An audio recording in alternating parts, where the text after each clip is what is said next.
you make a Sonic character? Besides the other question that I've already answered in detail, I get this question pretty often. For a while, I didn't exactly have an answer.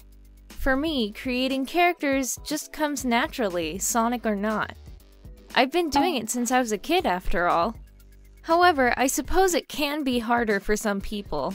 Finding a good place to start can be challenging, especially if you're trying to create a character for a pre-established world. How do you even do that? Do you have to do research? Where do you begin? Well, today I'm here to help. I have put together an easy-to-follow guide on how to create not just a Sonic character, but any kind of character you'd like. Though for today's example, I'll be sticking with Sonic since it's the most requested. With that said, let's build a Sonic character together. Step 1. The concept. All things start with a good idea. When I want to create a character, I start by thinking of a concept. In the case of a Sonic character, this concept could be as simple as choosing a species of animal, or as complicated as creating a whole backstory. For example, back when I first created SNT, I started with the concept of an experiment created with the DNA of Sonic, Knuckles, and Tails. For today's example, the concept will just be picking an animal. That way we can start off easy.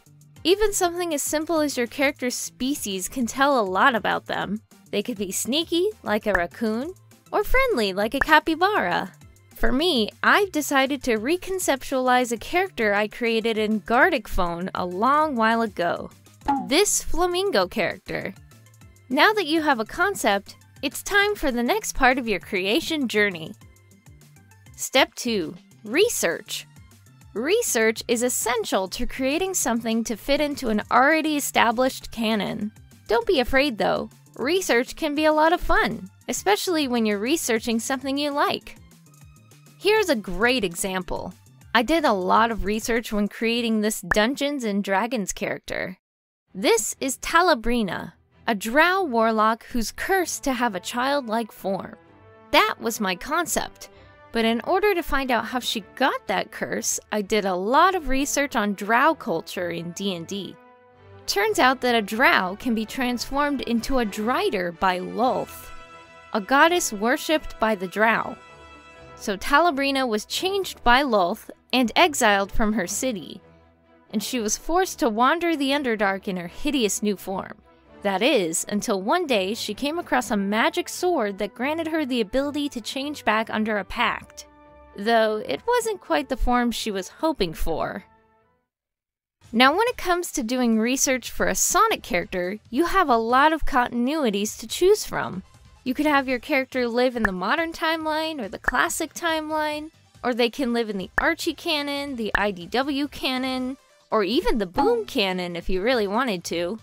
Then, you do whatever research you need in order to have your character make the most sense. Of course, you could always just make up whatever you want, but in my opinion, research takes a good character up to a great one. This is why I feel like my old character Melody failed in some ways. I didn't know what I was doing, and she ended up a mess. For my Flamingo character, I want to change things up and set her in the classic timeline. Specifically, the Mania timeline, since I want her to live in Studiopolis. When not taken over by Eggman, Studiopolis is all about cameras and TV. So my Flamingo character will host a TV show all about jazzercise. Once you've done the research and are happy with how you've developed your concept, you can move on to the next step. Step 3. The look. Time to figure out what your character looks like. This is where you get to stretch those artistic muscles. However, if you're not an artist, you can always commission an artist to bring your concept to life. Just make sure you give them enough detail to work with. Otherwise, pull out your artistic medium of choice, traditional or digital, and let's draw a character. Drawing something from scratch can be tough, so make sure you have any kind of references you need prepared beforehand. For my Flamingo character, I made this inspiration collage to help visualize my concept better. Since she specializes in jazzercise, I wanted to make her look like she stepped out of the 80s. Now, when first drawing your character, you don't always have to do a full character reference. You can always do that later once you have the basic design figured out. That's what we're doing here, just figuring things out. The inspiration board definitely helped when figuring out the look for this character. I highly recommend doing one. And after figuring out the colors, which the inspo board also helped with,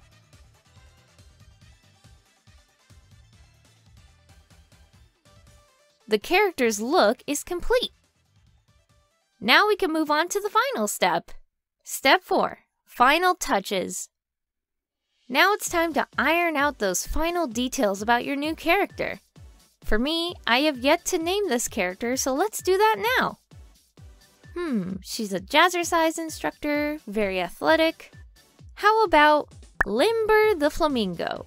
It fits with the unconventional names most Sonic characters have. Final touches can also be about finalizing your character's backstory or lore, or even figuring out small details like their favorite food. So let's see what we have. This is Limber the Flamingo. She's 25 years old, and she runs a jazzercise studio in Studiopolis, where her exercise program is recorded and broadcasted all over the world. Of course, it's also hard to run a TV show when Eggman keeps interrupting your broadcast. But luckily, Sonic keeps him in check. After all, Limber's Jazzercise Power Hour is one of Sonic's favorite programs. Besides Jazzercise, Limber loves to roller skate and ski. Her favorite foods are shrimp cocktail and acai bowls. If you've been following along with the steps, then ta-da! You've created a character! Enjoy writing stories about them and/or shipping them with other characters. As long as you're not hurting anybody, do what makes you happy. I hope this simple step-by-step process helps you in your creative journey. Let me know in the comments if this helped you, and I'll see you guys in the next video. See you later!